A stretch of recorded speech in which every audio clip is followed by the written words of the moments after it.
2014 жылкыдай кыялдуу жана жылкыдай өзгөрүлмө жылдардан болду.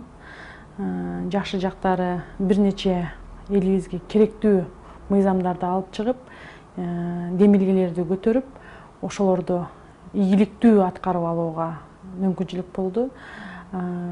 Кээде айтылган сөздөрдүн бардыгын, көтөргөн демилгелердин бардыгын аткардым. Акыркы мыйзамымды азыр биринчи окуудан коргоп ал да өттү.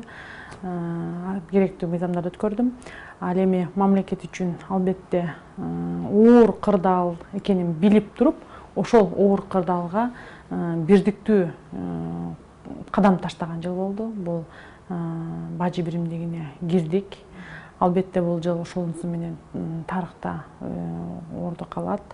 Андан сырткары бир нече коңшу мамлекеттер менен эл аралык деңгээлдеги бир мамилелерди түзүүгө, мамилелерди жандандырууга мүмкүнчүлүк болгон жыл болду. Мындан кийин кой жылы келатат, буйруса. Кой жылында элибизге койдой жоош, койдой тынч, койдой бири-бирибизди сыйлаган, баягы кой оозунан чобалбаган деп бекер айтпаса керек фразеологизм. Ошондой бир жылдардын болушун каалайм. Тынччылык, биримдик, ынтымакчылык болсун. Андан сырткары ар бир үй бүлөдө тынччылык болсун, балдарыбыз оорубасын дегендей.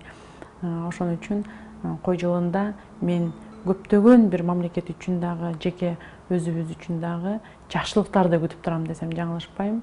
Жылкы жылында оош кыйышта болгон бир көйгөйлөр ошол кой жылында өзүнүн чындыгын жана ийгилигин табат деп ишенем.